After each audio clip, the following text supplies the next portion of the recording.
Assalamualaikum warahmatullahi wabarakatuh. Selamat pagi teman-teman Rudat FM. Berjumpa kembali dengan Rudat FM.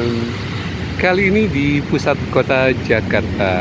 Hari Kamis tanggal 31 Juli 2025 pukul 10 lewat. End of the month. Dan kita akan memasuki nanti bulan Agustus, bulan kemerdekaan. Nah, apa betul-betul sudah merdeka? Kita coba cek ya teman-teman. Di pekan lalu, akhir pekan sebelum ini ya teman-teman, BPS sudah merilis data terbaru mengenai potret kemiskinan Republik Indonesia. Bagaimana pencapaiannya?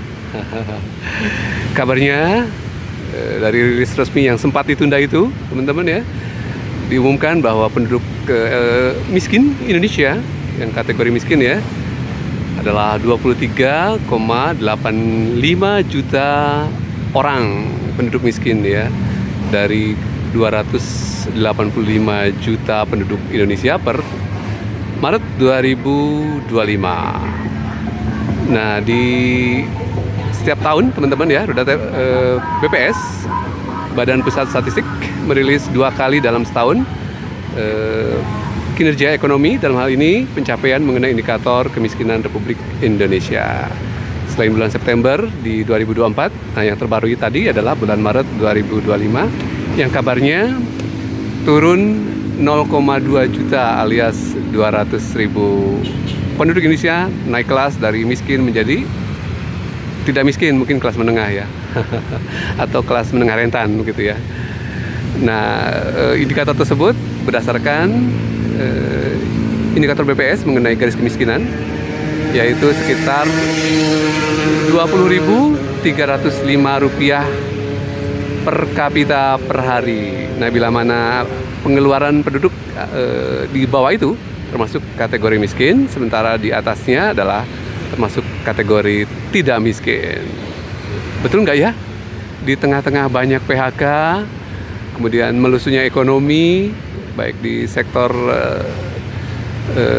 banyak hal ya, sektor real, ada manufaktur, ada perhotelan, ada televisi yang banyak PHK, serta turunnya daya beli masyarakat yang sudah cukup lama teman-teman, beserta kinerja ekonomi salah satunya adalah manufaktur yang 3 bulan berturut-turut non ekspansi alias kontraksi. Nah, jadi ada data yang ada indikasi mengenai turunnya jumlah penduduk miskin menurut BPS ini agak sedikit dipertanyakan.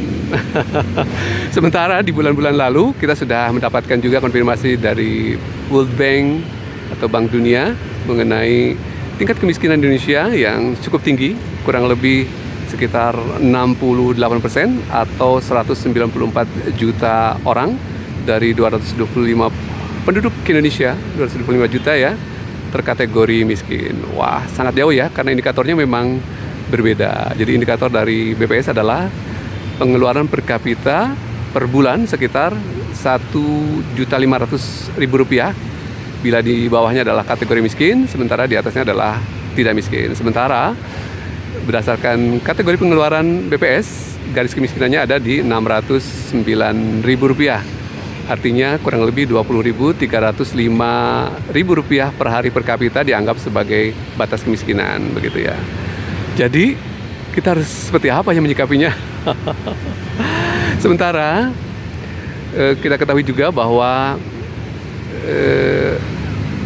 dunia usaha, dalam hal ini Asosiasi Pengusaha Indonesia, di awal pekan ini juga sudah menyampaikan data bahwa kurang lebih 50% anggotanya saat ini dalam posisi mengendurkan inefisiensi ya teman-teman, dalam kapasitas kerja ya teman-teman. Jadi kapasitas produksi diturunkan begitu ya, termasuk juga jumlah tenaga kerja, karena tentu saja demand yang turun, ekspor juga kabarnya melemah, serta daya beli yang sudah cukup lama tiarap. Jadi ini menjadi catatan juga ya, benar-benar apakah BPS merupakan data real berdasarkan Susenas kabarnya ya, Susena, Survei Ekonomi Nasional ya. Nah, yang menjadi pertanyaan tentu saja apa tindakan pemerintah terhadap atau menyikapi hal ini.